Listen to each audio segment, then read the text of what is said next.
Cinema കണ്ട് നിങ്ങൾ emotional ആവാറുണ്ടോ, അല്ലെങ്കിൽ സിനിമ കണ്ടു കഴിഞ്ഞ് നിങ്ങൾ കരയാറുണ്ടോ? അങ്ങനെ നിങ്ങൾ ഇമോഷണൽ ആക്കുന്ന മൂവീസാണ് നിങ്ങൾക്ക് ഇഷ്ടമെങ്കിൽ ഈ വീഡിയോയിൽ അതിനെ പറ്റിയാണ് സംസാരിക്കാൻ പോകുന്നത്. ഇമോഷണലി നമ്മളെ കണക്ട് ആക്കി കരയിക്കുന്ന സിനിമകൾ വളരെ കുറവാണ്. പോപ്പുലർ ആയിട്ടുള്ള മൂവീസ് ഒട്ടുമിക്ക ആളുകളും കണ്ടു കാണും. ഉദാഹരണത്തിന് Dead Poets Society, Forrest Gump, Green Mile, Schindler's List, Pan's Labyrinth, Hachiko, അങ്ങനെ ഇഷ്ടംപോലെ മൂവീസ് ഉണ്ട്. ആ മൂവീസിനെ പറ്റിയിട്ടൊന്നും ഈ വീഡിയോയിൽ ഡിസ്കസ് ചെയ്യുന്നില്ല. ആ മൂവീസൊന്നും നിങ്ങൾ കണ്ടിട്ടില്ലെങ്കിൽ തീർച്ചയായിട്ടും അതൊക്കെ കണ്ടു നോക്കുക. ഫസ്റ്റ് മൂവി എന്ന് പറഞ്ഞാൽ വളരെ അണ്ടർ റേറ്റഡ് ആയിട്ടുള്ള ഒരു മൂവിയാണ്. ഈ മൂവി പറ്റി അധികം ആരും ഞാൻ സംസാരിക്കുന്നതൊന്നും കേട്ടിട്ടില്ല. ഈ മൂവി എന്തിനെ ബേസ് ചെയ്താണെന്ന് വെച്ചാൽ ഒരു ഇൻട്രോവേർട്ടഡ് ആയിട്ടുള്ള ഒരു ഡോക്ടർ, ഒരു സെറ്റ് ഓഫ് പേഷ്യൻസ് ഉണ്ട്. അവർക്ക് ഒരു റെയർ ഡിസീസ് ആണുള്ളത്. ആൻഡ് ഈ ഡോക്ടർ എന്ത് ചെയ്യുന്നത് വെച്ചാൽ ഇതിൽ ഒരു പേഷ്യൻറ്റിനെ സെലക്ട് ചെയ്ത് ഒരു എക്സ്പെരിമെൻ്റൽ മെഡിസിൻ ട്രൈ ചെയ്ത് നോക്കും.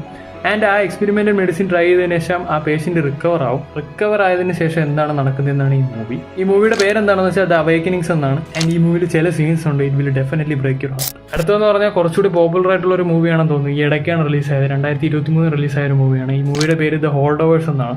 ഇതിൻ്റെ സ്റ്റോറി എന്താണെന്ന് വെച്ചാൽ ഒരു കുട്ടി ബിക്കോസ് ഓഫ് സം സർക്കംസ്റ്റാൻസസ് അവൻ വെക്കേഷന് വീട്ടിൽ പോകത്തില്ല, പകരം സ്കൂളിൽ നിൽക്കുകയാണ് ചെയ്യുന്നത്. ആൻഡ് ആ സ്കൂളിൽ ആകെ ഉള്ളത് ഒരു ടീച്ചറാണ്. ആ ടീച്ചർ എന്ന് പറഞ്ഞാൽ വളരെ ഇൻട്രോവേർട്ടഡ് ആയിട്ടുള്ള ഒരു ടീച്ചറാണ്. Every one in the school hates him. And ഈ മൂവി കാണിച്ചു തരുന്നത് എന്താണെന്ന് വെച്ചാൽ ഇവർ തമ്മിൽ ഒരു ബോണ്ട് ഫോം ആവുന്നതും and they are having a wonderful time at the holidays. And ഈ മൂവി ഞാൻ ഇറങ്ങിയ സമയത്ത് കണ്ടപ്പോൾ it was one of my favourites. Still എനിക്ക് ഈ മൂവി ഒരുപാട് ഇഷ്ടമാണ്. സോ കണ്ടിട്ടില്ലാത്തവർ ഈ സിനിമ കണ്ടു നോക്കാം. പോകുന്നത് ഒരു A24 മൂവിയാണ്. ആഫ്റ്റർ സൺ എന്നാണ് ഈ മൂവിയുടെ പേര്. ഇതിലെ മെയിൻ ക്യാരക്ടർ അവതരിച്ചിരിക്കുന്നത് പോൾ മസ്കേലാണ്. പുള്ളി നമുക്ക് ഗിലിയൻ മർഫി കഴിഞ്ഞിട്ട് സാഡ് റോൾസിന്റെ അംബാസഡർ ആണെന്ന് വേണമെങ്കിൽ പറയാം. ഈ മൂവിയുടെ സ്റ്റോറി എന്ന് പറയുന്നത് ഒരു ഫാദർ ആൻഡ് ഡോട്ടർ ഒരു പിക്നിക്കിന് പോകുന്നത്, അല്ലെങ്കിൽ ഒരു ഹോളിഡേ സെലിബ്രേറ്റ് ചെയ്യാൻ വേണ്ടി പോകുന്നതാണ് സ്റ്റോറി. ആൻഡ് അവിടെ നടക്കുന്ന കാര്യങ്ങളാണ്. ഇത്രയും ഞാൻ ഈ മൂവി പറ്റി പറയുന്നുള്ളൂ. ആൻഡ് ഞാൻ ഒരു കാര്യം അഷ്യൂർ ചെയ്യാം, this movie's ending will break you for ever.